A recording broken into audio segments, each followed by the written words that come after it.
Welcome to know 247। दोस्तों 2025 में पहली बार नाटो के सभी 31 मेंबर्स ने यह कंफर्म किया है कि वो अपनी जीडीपी का कम से कम 2% डिफेंस स्पेंडिंग करेंगे, यानी कि डिफेंस के ऊपर खर्च करेंगे। और ये ग्लोबल जियोपॉलिटिक्स के लिए एक माइलस्टोन है। ये सिर्फ एक फाइनेंशियल टारगेट नहीं है, बल्कि एक स्ट्रेटेजिक शिफ्ट है जो यूरोप की सिक्योरिटी आर्किटेक्चर को रीडिफाइन कर रहा है। हम इस वीडियो में डिटेल में समझेंगे कि नाटो क्या है और ये 2% टारगेट का बैकग्राउंड क्या था, इसका यूरोप और दुनिया की सिक्योरिटी डायनेमिक्स के ऊपर क्या इंपैक्ट हो सकता है, हम इस वीडियो में डिटेल में समझेंगे। हमें इसको समझने से पहले यह समझना पड़ेगा कि नाटो क्या है। दरअसल NATO North Atlantic Treaty Organization इसका फुल फॉर्म है और इसका इस्टेब्लिशमेंट 4 अप्रैल 1949 को हुआ था, यानी कि 1949 का हुआ था, क्योंकि उस समय कोल्ड वॉर चल रहा था और यूएसएसआर का विस्तार कर रहा था। तो यूएसएसआर को रोकने के लिए इसको इस्टेब्लिश किया गया था।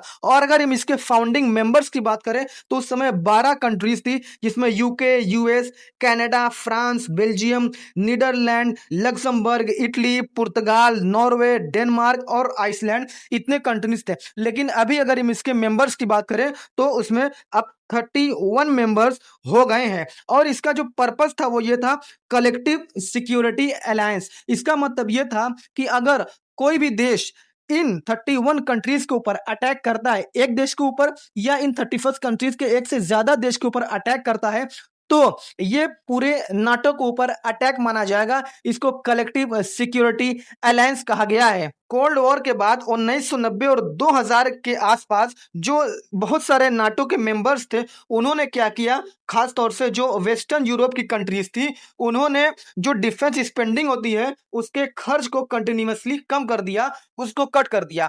जैसे कि जो जर्मनी थे, जो इटली थे, इन्होंने हार्डली 1.2 से 1.3% अपनी जीडीपी का खर्च करना स्टार्ट किया, ये खर्च करते थे। और इसका रीजन ये था कि जो उस समय यूएसएसआर था वो कोलैप्स हो गया था। यूएसएसआर की जो पावर थी वो कम हो गई थी, इसलिए इन्होंने अपने जो डिफेंस स्पेंडिंग था उसमें कटौती कर दी थी। और ये जो फंड था, अपने इस फंड को ये कहां पर यूज करते थे, हेल्थ केयर पे यूज करते थे, वेलफेयर स्कीम के ऊपर यूज करते थे, एजुकेशन के सेक्टर में ये यूज करते थे। और इसका रिजल्ट ये हुआ, इन्होंने जब अपना जो डिफेंस स्पेंडिंग थी उसको कट किया, उसको कम किया जो वेस्टर्न यूरोपियन कंट्रीज थी, तो इसका रिजल्ट ये हुआ कि जो नाटो के और सारे मेंबर थे उनके अंदर क्या हुआ, एक बर्डन शेयरिंग इम्बैलेंस बढ़ गया। यानी कि कुछ ऐसे देश हो गए जो कि बहुत ज्यादा डिफेंस स्पेंडिंग कर रहे थे, डिफेंस के ऊपर ज्यादा खर्च कर रहे थे। कुछ ऐसे देश हो गए जो बहुत ही कम खर्च कर रहे थे। तो एक तरीके से इम्बैलेंस हो गया। और मैं सिर्फ अगर यूएस की बात करूं तो सिर्फ यूएस अकेले सबसे ज्यादा ज्यादा जो है वो खर्च करता था, लगभग अराउंड 70% के आसपास सिर्फ यूएस था जो कि खर्च करता था। उसके बाद जो बुश थे, जो यूएस के leader Bush, Obama, Trump, Biden, जो भी लीडर थे, इन्होंने क्या किया, जो यूरोपियन अलाइज थे उनको उनको उनके खिलाफ कंप्लेन की और उन्होंने ये कहा कि ये फ्री राइड ले रहे हैं, यानी कि ये फ्री का फायदा उठाने की कोशिश कर रहे हैं। और यहां तक कि डोनाल्ड ट्रंप का जब कॉल आता है, उन्होंने साफ तौर पर यह कह दिया था कि why should America defend Europe if Europe itself want पे फॉर डिफेंस। जब यूरोप डिफेंस के लिए खर्च ही नहीं कर रहा है, वो फंड ही नहीं दे रहा है, तो हम उसको डिफेंड क्यों करें, उसकी रक्षा क्यों करें। उसके बाद एक फार्मूला सेंटर में आने लगा, ये बात होने लगी और इस पर डिबेट होने लगी कि क्या किया जाए। तो एक बेंचमार्क निकलकर सामने आया, 2% ऑफ द जीडीपी का, यानी कि जो जीडीपी होती है उसका 2% जो ये नाटो कंट्रीज थी वो खर्च करेंगे। उसके बाद 2014 आता है और 2014 के अंदर जो रशिया था, रशिया ने क्रीमिया के ऊपर कब्जा कर लिया। उसके बाद जो नाटो कंट्रीज थी उन्हें यह रियलाइज हुआ कि जो हमारा कलेक्टिव डिफेंस है उसकी कैपेसिटी वो कमजोर हो रही है, हमारा कलेक्टिव जो डिफेंस है वो कमजोर हो रहा है। और 2014 के अंदर एक समिट होती है जिसको वेल्स समिट बोलते हैं, वहां पर यह तय हुआ कि विद इन ए डिकेड, एक डिकेड के अंदर जो स्पेंडिंग है, जो सभी देश है वो स्पेंडिंग अपनी जीडीपी का 2% तक करेंगे। और इस 2% में से जो 20% होगा वो इक्विपमेंट के मॉडर्नाइजेशन पर, जो हथियार होते हैं उनके आधुनिकीकरण पर खर्च किया जाएगा। और क्योंकि जो ट्रेनिंग सैलरीज वो होती थी वो एक तरीके से अपसेट द बैलेंस थी, यानी कि जो उनका इससे बैलेंस है वो खराब होता था। और ये एक तरीके से पॉलिटिकल कमिटमेंट था, कोई लीगली बाइंडिंग नहीं थी। ये नहीं था कि आपको खर्च करना ही करना है, ये एक तरीके से कमिटमेंट किया गया था। और उसके बाद 2014 आता है और 2014 के बाद जो स्पेंडिंग थी वो थोड़ा थोड़ा बढ़ने लगी, लेकिन जो मेजॉरिटी एलाइज थे वो अभी भी 2% से नीचे खर्च कर रहे थे। अगर हम एग्जाम्पल से बात करें कि 2014 के अंदर 3-4 कंट्रीज ऐसी थी जिन्होंने इस 2% के टारगेट को पूरा किया था, जैसे कि यूएस हो गया, यूके हो गया, ग्रीस हो गया, इस्टोनिया हो गया। लेकिन 7 ऐसे देश थे जो कि 2% की जो रीच थे उसको पार नहीं कर पाए। इस वजह से जो नाटो के अंदर का जो रिफ्ट था वो बढ़ता रहा, जो इम्बैलेंस था वो बढ़ता रहा। उसके बाद 24 फरवरी 2022 आता है और रशिया यूक्रेन के ऊपर फुल स्केल इन्वेजन कर देता है। उसके बाद क्या होता है, सडनली जो यूरोपियन कंट्री जो कैपिटल्स होते हैं उनके अंदर सिक्योरिटी को लेकर एक तरीके से चिंता बढ़ने लगती है, क्योंकि इनको डायरेक्ट थ्रेट मिल रहा था। फिर उसके बाद ऐसी पावर निकलकर सामने आती है जैसे कि जर्मनी जैसे देश, ये क्या करते हैं, ये लगभग 100 बिलियन यूरो का डिफेंस फंड देने की लिए अनाउंस कर देते हैं, ये देने की बात करते हैं। जो ईस्टर्न यूरोप था जैसे कि पोलैंड हो गया, बाल्टिक्स हो गया, इन्होंने अपनी स्पेंडिंग को 3% से ऊपर भी बढ़ा दिया था और 2 से 3 साल के अंदर 2% का टारगेट एक रियलिटी बन गया, जो कि पहले जो देश पाने के लिए तैयार नहीं थे, ये करने के लिए 2% खर्च करने के लिए तैयार नहीं थे, ये अब रियलिटी बन गया। और इसका रीजन था यूक्रेन के ऊपर रशिया का फुल स्केल इन्वेजन। अगर हम नाटो के करंट स्पेंडिंग पैटर्न को देखें तो 2025 के अंदर यूरोप, नाटो एलाइज और Canada will collectively spend 607 billion on defence, यानी कि 607 बिलियन डॉलर वो कलेक्टिवली खर्च करेंगे 2025 के अंदर। और 2023 के अंदर इन्होंने 419 बिलियन डॉलर खर्च किया था, यानी कि अगर हम 6 साल के अंदर बात करें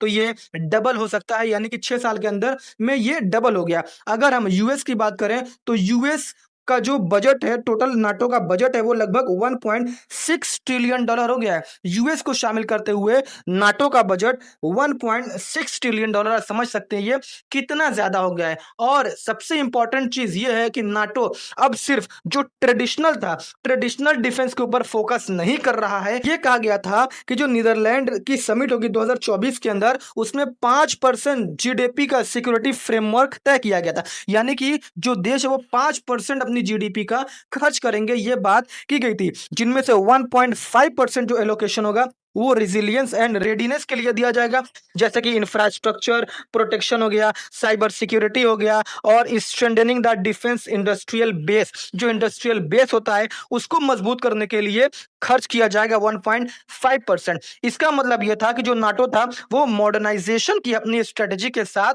आगे बढ़ रहा था, जिसमें साइबर वॉरफेयर, स्पेस सिक्योरिटी और सप्लाई चेन्स, इसको इसमें इंक्लूड किया गया था। अगर हम इसके इंटरनेशनल रिलेशंस के बारे में सिग्निफिकेंस की बात करें तो फर्स्ट है डिटरेंस अगेंस्ट रशिया। इसका मतलब ये कि जो सभी मेंबर्स हैं उनका 2% टारगेट को अचीव करना मॉस्को के लिए एक क्लियर स्ट्रेटेजिक सिग्नल है कि नाटो अपने कलेक्टिव डिफेंस को सीरियस ले रहा है, और रशिया के लिए कि ये चैलेंज हो सकता है, उसके लिए क्लियर मैसेज हो सकता है। सेकंड है स्ट्रेटेजिक ट्रांसएटलांटिक टाइज, यानी कि जो यूएस यूरोप रिलेशन है वो बैलेंस होते हैं, क्योंकि अब यूरोप बर्डन शेयरिंग में अपना फेयर कंट्रीब्यूशन कर रहा है, जो कि यूरोप पहले नहीं करता था अपना कंट्रीब्यूशन, अब वो बैलेंस शेयरिंग कर रहा है, अपना कंट्रीब्यूशन चल रहा है, जिससे यूरोप और अमेरिका के जो देश, अमेरिका और यूरोप के जो देश है उनके बीच जो ट्रस्ट है वो और कोऑर्डिनेशन वो बढ़ रहा है, वो आगे भी बढ़ेगा। और यहाँ पर एक तरीके से जो revival of NATO credibility,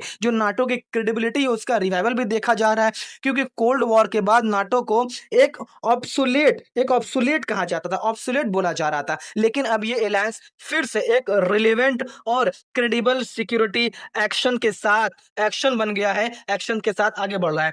global security architecture impact, यानी नाटो का बजट और मिलिट्री कैपेसिटी इतना बड़ा हो गया है कि चाइना, जैसे कि हम कहें कि चाइना, रशिया और जो इंडो पैसिफिक रीजन है वहां की जो पावर एक्विजिशन है उस पर भी इसका इनडायरेक्ट इफेक्ट पड़ सकता है और इसका इनडायरेक्ट इफेक्ट पड़ेगा भी। नेक्स्ट है इनकरेजमेंट ऑफ मिलिटराइजेशन, यानी यूरोप का defence spending jump global global arm race को फ्यूल कर सकता है, ग्लोबल आर्म रेस को आगे बढ़ा सकता है, जिससे डेवलपिंग कंट्रीज है उन पर भी अपने डिफेंस बजट को बढ़ाने का प्रेशर हो सकता है और वो भी अपने डिफेंस बजट को बढ़ाने की दिशा में आगे बढ़ सकते हैं। दोस्तों, नाटो के सभी मेंबर्स का 2% टारगेट अचीव करना एक हिस्टोरिक टर्निंग पॉइंट हो सकता है। यह दिखाता है कि यूरोप और नॉर्थ अमेरिका अब अपने सिक्योरिटी इन्वायरमेंट के लिए वो सीरियस ही ले रहे हैं, वो सीरियस है अपने सिक्योरिटी इन्वायरमेंट के लिए। लेकिन असली सवाल